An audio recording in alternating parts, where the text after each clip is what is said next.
வணக்கம். இன்னைக்கு எத பத்தி பேச போறேன் அப்டின்னா, போன வீடியோட கன்டினியூஷன் தான்.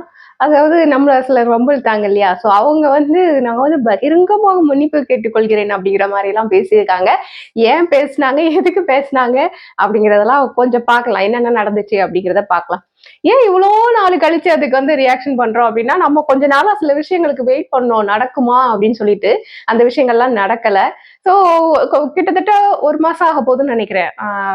ஒரு 3 வீக்ஸ்க்கு மேல ஆயிடுச்சு இந்த விஷயங்கள்லாம் நடந்தது. ஸோ அதுலருந்து ரியாக்ஷன்ஸ் வருமா?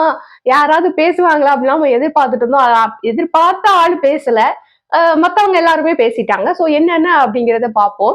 அ ஆதவ் அர்ஜுனா ஸ்டார்ட்டிங்ல பேசினது தான் ரொம்ப வைரல் ஆச்சு இல்லையா? எப்பவுமே அப்படிதான். அதாவது திடீர்னு நம்மள மீடியால பிரபலமாக்கிக்கணும் அப்படின்னு நம்ம நெனைச்சோம்னா, தலைவரோட பேர எடுத்து வச்சு நம்ம பேசினா போதும். எ ஆட்டோமேட்டிக்கா வைரல் ஆயிடும். ஆட்டோமேட்டிக்கா அது வைரல் ஆயிடும். அதுவும் ஒரு அரசியல் கட்சியில இருக்கிறவங்க மேடையில பேசும்போது, அ அதுல தலைவர வம்பிழுக்கிற மாதிரி, அதாவது போன வீடியோல நான் சொன்னேன்ல, ஈயம் பூசின மாரியும் இருக்கணும், பூசாத மாரியும் இருக்கணும். அது மாரி இவங்க என்ன பண்றாங்க அப்டின்னா, நாங்கலாம் குறை சொல்லல. அவங்கள விமர்சனம் பண்ணல. நாங்க வேற ஏதோ பேச இது இப்டி ஆயிடுச்சு அப்டிங்கிற மாரிலாம் பேசியிருக்காங்க. ஆக்சுவலி என்ன அப்டின்னா, அ ஆதவ அர்ஜுனா போன வீடியோல நானு சொன்னதுதான். ஃபர்ஸ்ட் திமுக தலைவர மிரட்டி அரசியலுக்கு வரவிடாம பண்ணிட்டாங்க. சோ அவங்களுக்கு இல்லாத ஒரு மன வலிமை விஜய்க்கு இருக்கு அப்படிங்கிற ஒரு மீனிங்ல தான் அவங்க பேசியிருந்தாங்க. அத நம்ம மீனிங் வேற மீனிங்னால நம்ம சொல்ல முடியாது. அப்படி நீங்க வேற மீனிங்ல பேசினா வேற யாராவது பத்தி பேசுங்க. தலைவர் பேரை எதுக்கு எடுத்து வச்சு பேசுறீங்க? தலைவருக்கும் உங்களுக்கு எந்த சம்மந்தமும் கிடையாது இல்லையா? சோ அவரோட பேரை யூஸ் பண்ணாம இருக்கலாம். அதை விட்டுட்டு வேணும்னே அந்த ஒரு பரபரப்பை ஏற்படுத்தணும் அப்படின்னு பேசிட்டு வேணும்னே மன்னிப்பு கேட்கறது இதெல்லாம் என்ன சொல்றது? இது இது என்ன எப்படி இத டினோட் பண்றதுன்னே எனக்கு தெரியல. ஸோ இது நடந்ததுக்கு அப்புறம் தலைவருமே ஒரு அறிக்கை வெளியிட்டாங்க. அது ரொம்ப பரபரப்பா போச்சுது. அதுல என்ன அப்டின்னா, அவர் சொல்றது உண்மைக்கு மாறான ஒரு கருத்து. அதாவது திமுக மிரட்டுனாங்க. இவர் பயந்துட்டாரு. கடைசில ரெட் ஜெயண்ட் மூவிலே போயிட்டு இப்போ மூவிஸ்லாம் பண்ணிட்டு இருக்காரு. இதுதான் இந்த 3 பாயிண்ட் அவங்க சொல்லியிருந்தாங்க. அத தாண்டி தலைவருக்கு இல்லாத மன வலிமை விஜய்க்கு இருக்கு அப்படின்னு சொல்லிட்டு சொல்லியிருந்தாங்க. முக்கியமா அந்த 4 பாயிண்ட் தான் அதுல இருந்துச்சு. சோ அதுக்கு பதில் சொல்ற வகையில தலைவர் என்ன இது பண்ணாங்கன்னா, ஒரு அறிக்கை இந்த மாரி ஒரு அறிக்கை வெளியிட்டாங்க. இதுல என்ன அப்டின்னா, அவர் சொல்றது ஆதவ அர்ஜுனா சொல்லக்கூடிய அந்த விஷயங்கள் எல்லாமே உண்மைக்கு மாறான விஷயங்களாக இருக்கு அப்படின்னு சொல்லிட்டாங்க. அதுக்கப்புறம் பார்த்தோம்னா, தலைவருக்கு ஆதரவா யாரெல்லாம் பேசினாங்களோ எல்லாருக்குமே நன்றி தெரிவிக்கிற மாரி ஒரு பேரா இருந்துச்சு அந்த அறிக்கையில. அதாவது என்ன அப்படின்னா, அரசியல் கட்சி தலைவர்களும் சரி, பத்திரிகை துறையினரும் சரி, திரையுலகத்துல இருக்கிறவங்களும் சரி, நெறைய பேர் தலைவருக்கு ஆதரவா இந்த விஷயத்துல பேசியிருந்தாங்க. அத தாண்டி கடைசியில ஒரு ஹைலைட்டடா ஒரே ஒரு லைன் அந்த அறிக்கையில போட்டிருந்தது. "காலம் பேசாது. ஆனா காலம் எல்லாத்துக்கும் பதில் சொல்லும்" அப்படின்னு சொல்லிட்டு தலைவர் அந்த கடைசியில அந்த அறிக்கையில கடைசியில ஹைலைட் பண்ணி அத குடுத்திருந்தாங்க. சோ அதுதான் என்ன மீன் பண்றாரு தலைவரு அப்படின்னு சொல்லிட்டு எல்லாரும் பேச ஆரம்பிச்சுட்டாங்க. ஒரு விஷயம் என்ன அப்படின்னா, நம்ம லைஃப எடுத்துக்கிட்டோம்னா கூட சில விஷயங்களுக்கு நம்ம முட்டி மோதி, ஐயோ! இப்படி ஆயிடுச்சு, இப்படி ஆயிடுச்சு, இந்த பிரச்சனை வந்துருச்சு, இப்படி ஆயிடுச்சு அப்படின்னு நெறைய விஷயங்கள் நம்ம இது பண்ணிட்டு இருப்போம். கொஞ்ச நாள் கழிச்சு பார்த்தா, இதெல்லாம் ஒரு பிரச்சனைன்னு நம்ம அப்போ ரொம்ப வருத்தப்பட்டோமா? இத ஈஸியா நம்ம தாண்டி வந்துட்டோமே! அப்படின்னு கொஞ்ச நாள் கழிச்சு நம்ம ரியலைஸ் பண்ணுவோம். அதுதான். அதாவது காலம் பேசாது. ஆனா காலம் எல்லாத்துக்கும் பதில் சொல்லும். நமக்கு இருக்கிற எல்லா பிரச்சனைகளையும் கொண்டு வரதும் காலம் தான் கொண்டு வரும். அந்த பிரச்சனைகள எல்லாம் தீர்த்து வைக்கிறதும் காலம் தான் தீர்த்து வைக்கும். சோ காலம் அப்படிங்கிறது எல்லாருக்கும் எல்லா விஷயத்திலயும் பதில் சொல்லும். அதை தாண்டி கர்மா அப்படின்னு ஒண்ணு இருக்கு. அது பேச ஆரம்பிச்சது அப்படின்னு சொன்னா நம்ம யாருமே தாங்க முடியாது. ஏன்னா தெரிஞ்சு பண்றது, தெரியாம பண்றது எல்லா விஷயத்துக்கும் அங்க கர்மா அப்படிங்கிற ஒரு விஷயம் இருக்கும். சோ அத எல்லாருமே அனுபவிச்சு தான் ஆகணும். தலைவர் இத எலக்ஷன மீன் பண்ணி தான் இத சொல்றாரு அப்படின்னு ஒரு சிலர் சொல்றாங்க. இருக்கலாம். அதாவது என்ன அப்படின்னா, இலைமறைவு, காய்மறைவா நீங்க அவருக்கு சப்போர்ட் பண்ணாதீங்க அப்படின்னு எல்லாம் சொல்ல சொல்ற ஆள் கிடையாது தலைவர். இவருக்கு ஓட்டு போடாதீங்க அப்படிலாம் கிடையாது. அவர் வந்திருக்காரா, அவருக்கு ஒரு வாய்ப்பு கொடுப்போமே அப்படிங்கிற மாதிரி பேசக்கூடிய மைண்ட் செட் தான் தலைவருக்கும் சரி, நம்மளுக்கும் சரி அப்படிதான் இருந்துச்சு. அவங்க வம்பு இழுக்காம இருந்திருந்தா நம்மளே கூட சப்போர்ட் பண்ணியிருப்போம். ஆனா அப்படி இல்லையே. அவர் அரசியலுக்கு வர்றதுக்கு முன்னாடியே நிறைய வம்பு இழுத்துட்டாரே. வாய வச்சுக்கிட்டு சும்மா இருக்கணும். அப்படி இல்லாம தேவையில்லாத விஷயங்கள் எல்லாம் பேசி நம்மள வம்பு இழுத்துட்டு இப்போ எலெக்ஷனுக்கு ரஜினி ரசிகர்களையும் சேர்த்து நாங்க கவர் பண்ணணும் அப்படிங்கிற மாதிரி எல்லாம் நிறைய விஷயங்கள் பண்ணிட்டு இருக்காங்க. ஆனாலும் வந்துட்டு என்ன அப்படின்னா டிஎம்கே வந்து குறை சொல்றேன் அப்படிங்கிற பேர்ல தலைவரை இழுத்து வந்து அவங்க பேசுறது வந்து கொஞ்சம் கூட அது சரி கிடையாது. உங்களுக்கு அரசியல் அப்படின்னா அரசியல் கட்சிகளை பத்தி பேசுங்க. எத்தனையோ கட்சிகள் இருக்கு. டிஎம்கே, ஏடிஎம்கே, தேமுதிக, பாமக அப்படி இப்படி நிறைய கட்சிகள் இருக்கு. பாஜக பாஜக பத்தி எல்லாம் ஒன்றும் பேசுற மாதிரி தெரியல. ஆரம்பத்துல வந்து பார்த்தோம் அப்படின்னு சொன்னா விஜய் அவர்கள் வந்துட்டு மேடையில பேசும்போது மோடிஜி மோடிஜின்னு பேசிட்டு இருந்தாரு. அப்புறம் அந்த மோடிஜியவே காணோம். என்னடா இங்க இருந்த வண்டியை காணோம் அப்படிங்கிற மாதிரி அவரோட ஸ்பீச்ல அந்த மோடிஜி அப்படிங்கிற வார்த்தையை கண்ட்ரோல் டெலிட் பண்ணிட்டாங்க. சோ அந்த மாதிரி ஆயிடுச்சு. சோ அது எதனால அப்படிங்கிறது நம்ம எல்லாருக்குமே தெரியும். சிபிஐ விசாரணை எல்லாம் போய்கிட்டு இருக்கு. அதனால அவரால் வாயை திறக்க முடியாது இப்போத்துக்கு. சோ அதை வந்து க்ளோஸ் பண்ணி வச்சுட்டாங்க அவரை. அதனால இப்ப அந்த மோடிஜி எல்லாம் வரமாட்டேங்குது. ஆனா வந்துட்டு இங்க நம்ம ஸ்டேட்ல இருக்கிறது பத்தியாவது பேசித்தானே ஆகணும். ஏன்னா கட்சி ஆரம்பிச்சுட்டோம், யாரையாவது பத்தி பேசிதானே ஆகணும், வேற வழி கிடையாது, யாரையாவது பேசணுமே அப்படின்னு சொல்லிட்டு இப்ப வந்து திமுக பத்தி பேசிக்கிட்டு இருக்காங்க. சோ அது வந்து ஒரு நம்மளுக்கு தெரியும். முதல்வரை பார்த்து அங்கிள்னு கூப்பிடுறதோ, அவர் வந்து திருப்பி மாப்பிள்ளைன்னு சொல்லி ரிப்ளை பண்ணி அவர் வந்து மெசேஜ் பண்றது, அது வந்து அரசியல்ல வந்துட்டு மாத்தி மாத்தி பேசுறதெல்லாம் வந்து சகஜமான ஒரு விஷயம் தான். இதை தாண்டி இப்ப எலெக்ஷன் நெருங்க நெருங்க நெருங்க இவங்க வந்து எதையாவது ஒரு பரபரப்பா செய்யணும் அப்படிங்கிறதுக்காக சில விஷயங்களை வச்சிருக்காங்க டிவிக்கு. அதுல வந்து ஃபர்ஸ்ட் பிளேஸ்ல இருக்கிறது நம்ம தலைவர் தான். நம்ம தலைவருடைய பேரை வச்சுதான் அவங்க வந்து பரபரப்பா ஏதாவது பண்ணணும் அப்படின்ட்டு பண்ணிட்டு இருக்காங்க. அவர் வந்து சொன்னதும் தப்புதான், அதுல இருக்கிற அர்த்தமும் தப்பான அர்த்தம் தான். அதாவது அவர் என்ன சொல்றாரு, அதை வச்சு நான் வந்துட்டு தலைவர் ஒரு அறிக்கை வெளியிட்டதுக்கு அப்புறம் சிபிஐ விசாரணை வருது. அது சிபிஐ விசாரணை வரும்போது அவங்க வந்து பகிரங்கமாக மன்னிப்பு கேட்கிறேன் அப்படின்னு சொல்லிட்டு சொல்றாங்க. அது என்ன சொல்றாரு அப்படின்னா, ஆதவர்ஜுனா வந்துட்டு என்ன சொன்னாரு தெளிவானா, நான் வந்து ஒருவேளை வந்து ரஜினிகாந்த் அவர்களுக்கு மன வருத்தம் இருந்தால் நான் வந்து பகிரங்கமாக மன்னிப்பு கேட்டுக்கொள்கிறேன், நான் சொல்ல வந்த விஷயம் வேற, இது வந்து வேற மாதிரி ரீச் ஆயிடுச்சு அப்படிங்கிற மாதிரி அவர் வந்து சொன்னாரு. சொல்ல வந்த விஷயம் வேற அப்படிங்கிறது வேற, ஆனா நீங்க சொன்ன விஷயம் என்ன, அது முதல்ல யோசிச்சு பார்க்கணும் இல்லையா? ஃபர்ஸ்ட் என்ன சொல்றாரு, தலைவர் வந்து எம்ஜிஆர் மாதிரி வரணும் அப்படின்னு நினைச்சாரு, சிஸ்டத்தை மாத்தணும்னு நினைச்சாரு. அதுக்கப்புறம் என்ன சொல்றாரு, டிஎம்கே அவரை வந்து மிரட்டிடுச்சு. அதுக்கப்புறம் என்ன சொல்றாங்க, இவருக்கு வந்து டிஎம்கே மிரட்டினதுனால அரசியல்ல இருந்து அவர் வந்து பின் வாங்கிட்டாரு, கடைசியில போய் ரெட் ஜெயண்ட் மூவிஸ்லயே மூவிஸ் பண்ணிட்டு இருக்காரு இப்படின்லாம் சொல்லியிருக்காங்க. இதெல்லாம் வந்துட்டு நீங்க வந்து எதுவுமே வந்து மீன் படம் அப்படியே வந்து தெரியாம பேசிட்டீங்களா, இல்ல வந்துட்டு நான் வந்து சொல்ல வந்த கருத்து வேற, இங்க ரீச் ஆன கருத்து வேற, ரெட் ஜெயண்ட் மூவிஸ்ல பண்றாரு இல்ல வேற எதுலன்னா மூவிஸ் பண்றாரு, அதை பத்தியெல்லாம் நீங்க பேசணுங்கிற அவசியம் கிடையாது. எதுக்காக அதெல்லாம் இழுக்குறீங்க? அரசியலுக்கு வர நினைச்சாரு, வரல, சிஸ்டம் சரியில்லைனாரு, டிஎம்கே மிரட்டிடுச்சு, கடைசியில வந்து என்ன சொல்றாங்கன்னா விஜய்க்கு இருக்கிற மன வலிமை வந்து அவருக்கு இல்ல அப்படிங்கிற மாதிரி பாயிண்ட தூக்கி போட்டு பேசுறீங்க. இது எல்லாமே பியூரா பிளான்டா தான் பேசியிருக்கீங்க. இல்லைன்னா உங்களால மறுக்க முடியாது. அது தெரியாம வந்துடுச்சு, வாய் தாரி வந்துடுச்சு, இல்ல நான் சொல்ல வந்த கருத்து வேற, இது வேற மாதிரி ரீச் ஆயிடுச்சு அப்படிங்கிற சீன் எல்லாம் இங்க கிடையவே கிடையாது. நீங்க சொல்ல வந்த கருத்தை ஒழுங்காதான் சொல்லியிருக்கீங்க, அது கரெக்டா தான் ரீச் ஆயிருக்கு.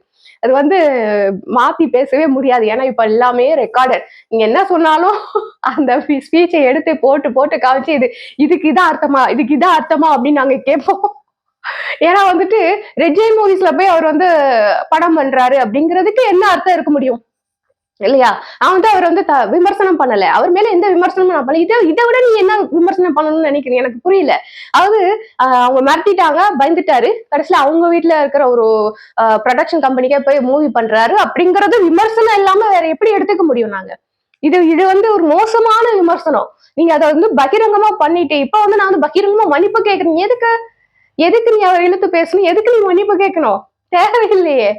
நீங்க அரசியல் பண்றீங்கன்னா அரசியல் கட்சிகளை பத்தி பேசுங்க, அரசியல் இருக்கிற மற்ற தலைவர்களையோ அவங்கள பத்தியோ பேசுங்க, அவங்க செஞ்ச திட்டங்கள் வந்து அப்படி இருக்கு, இல்ல இப்படி செஞ்சிருக்கலாம் அப்படி செஞ்சிருக்கலாம்னு குறை சொல்லி பேசுறீங்க, அதை பேசுங்க. பிரதமரை பத்தி பேசுங்க, பாஜகவை பத்தி பேசுங்க. இதெல்லாம் விட்டுட்டு உங்களுக்கு வந்து தலைவரை வந்து சீண்டலைன்னா உங்களுக்கு வந்து தூக்கமே வராது. அததான் வந்து மெயின் விஷயமே, அதுதான் அங்க. அதனாலதான் பேசுறாங்க. சோ ஒரு அறிக்கை வந்து தலைவர் வெளியிட்டதுக்கு அப்புறமா அதுல கடைசியா வந்து ஒரு ஆப்பு வைக்கிற மாதிரி ஒரு சின்ன ரெட் சிக்னல் கொடுத்துட்டாரு தலைவரு. காலை வந்து பேசாது, ஆனா காலை எல்லாத்துக்கும் பதில் சொல்லும். இதோட அர்த்தம் என்ன அப்படின்னா, என் ரசிகர்கள் ஒருத்தனும் உங்களுக்கு ஓட்டு போட மாட்டான். அதுதான் அதுக்குண்டான அர்த்தம். அதாவது காலம் பேசாது, காலம் பதில் சொல்லும் அப்படின்னா, இதே மாதிரி நீ என்ன சீண்டிக்கிட்டே இருந்தேன்னா, ஏன் ரசிக பெருமக்கள்ல ஒருத்தன் கூட உன்னோட கட்சிக்கும் வரமாட்டான், உனக்கு ஓட்டும் போட மாட்டான். அப்படிங்கிறதோட சுருக்கம் தான் வந்து என்ன அப்படின்னா, காலம் பதில் சொல்லும் அப்படின்னு சொல்லிட்டு தலைவர் வெளியிட்ட ஒரு அறிக்கை. அதை பார்த்தோன்னு தான் பதறி அடிச்சுட்டு, ஐயோ என்னடா தலைவர் இப்படி வந்து கோவத்துல அவர் எதுவுமே ரிப்ளை பண்ண மாட்டாருன்னு நினைச்சோமே, இந்த மாதிரி ரிப்ளை பண்ணிட்டாரே, வேற என்ன பண்றதுன்னு தெரியாம பகிரங்கமாக நான் மன்னிப்பு கேட்கிறேன் அப்படின்னு சொல்லிட்டு வந்து சொல்றாங்க.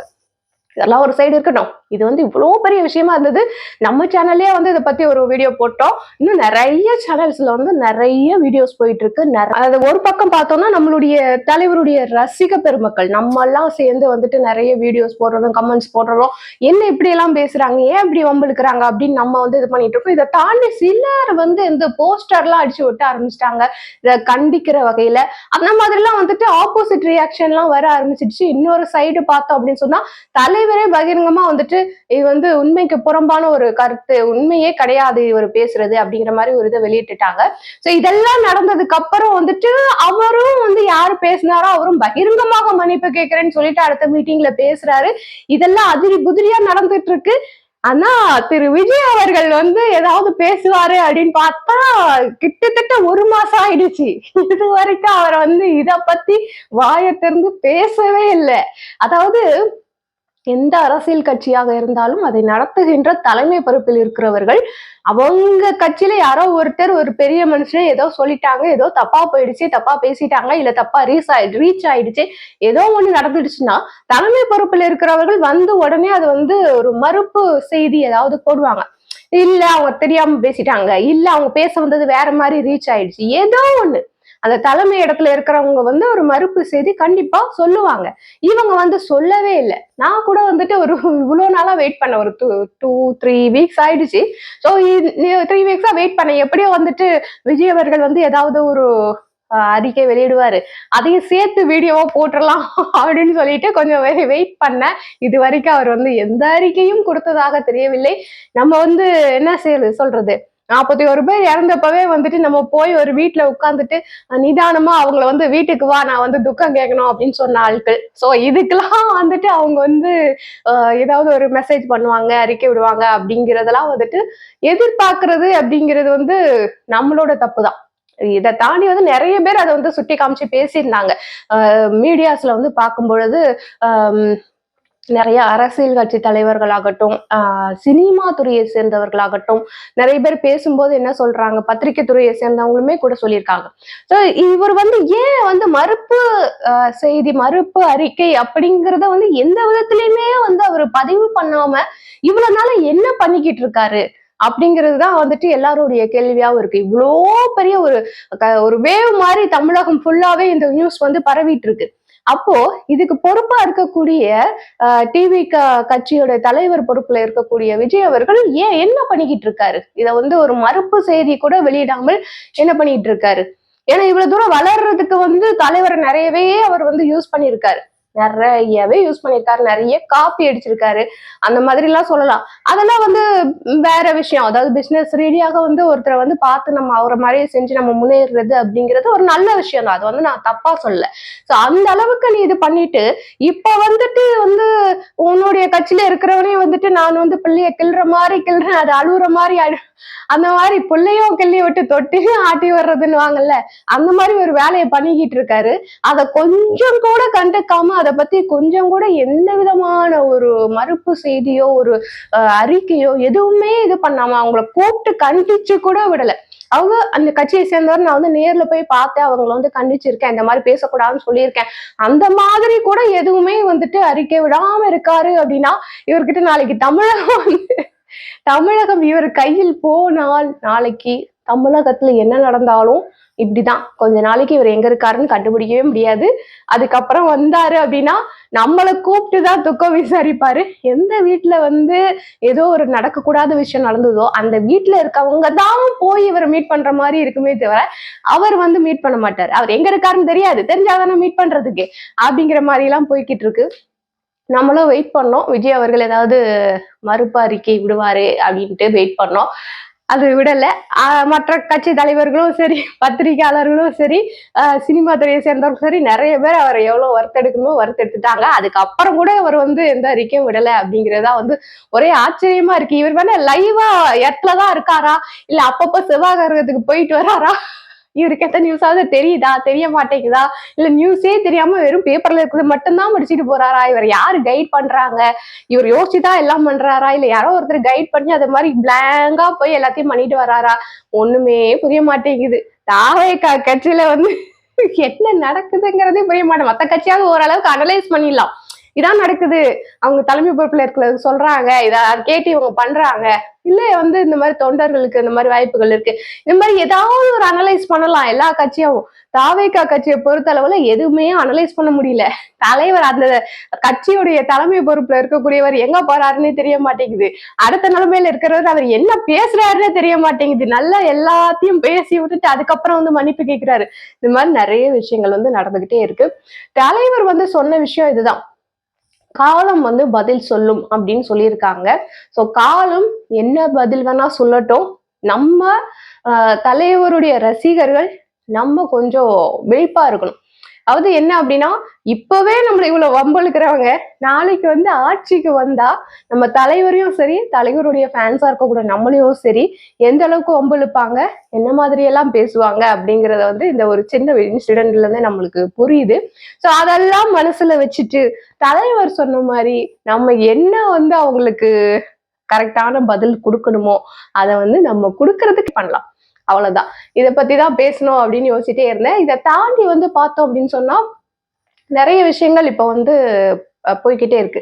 அ அதாவது என்ன அப்படின்னா, எலக்ஷன் நெருங்க தலைவர் பேர வச்சுக்கிட்டே எல்லாரும் வந்துட்டு நெறைய விஷயங்கள் பண்றாங்களோ அப்படின்னு தோணுது. அதாவது சில ஃபேக் நியூஸ் மாதிரி எல்லாம் இப்ப யூடியூப்ல வந்து நிறைய போட்டுட்டு இருக்காங்க. திடீர்னு பார்த்தா வந்து தலைவர் இந்த கட்சியில சேர்ந்துட்டார். திடீர்னு பார்த்தா தலைவர் வந்து அந்த கட்சியில சேர்ந்துட்டார். அந்த நீட்டா ஒரு நியூஸ் மாதிரி ரெடி பண்ணி போடுறாங்க. இதெல்லாம் ரெடி பண்ணி போடுறதுல அவங்களுக்கு என்ன லாபம் அப்படிங்கிறது தெரியல. தலைவர் பேரை சொன்னா நிறைய ரீச் ஆகும் அப்படிங்கிறது மட்டும் தெரியுது. பட் அதுக்காக ஃபேக் நியூஸ் எல்லாம் கிரியேட் பண்ணி போடுவாங்களா அப்படிங்கிறதெல்லாம் இப்பதான் பாக்குறேன். ஸோ இதெல்லாம் நீங்க பார்த்திருந்தீங்க அப்படின்னா, இத பத்தி நீங்க என்ன நினைக்கிறீங்க? அத வச்சு நான் சொன்ன அந்த பகிரங்க மன்னிப்பு, நம்ம தலைவருடைய அறிக்கை. அதை தாண்டி திரு விஜய் அவர்கள் இன்னை வரைக்கும் வாயை திறந்து இதை பத்தி பேசல. எங்க இருக்காருன்னே தெரியல. காணவில்லை அப்படின்னு நோட்டீஸ் ஒட்டி ஒட்ட வேண்டியதான். சோ அந்த மாதிரி இருக்காரு. சோ அதை பத்தி எல்லாம் நீங்க என்ன நினைக்கிறீங்க அப்படிங்கறது மறக்காம கமெண்ட் செக்ஷன்ல சொல்லிட்டு போங்க. ஓகேவா? அடுத்த வீடியோல சந்திக்கிறேன். அதுவரை பாய்.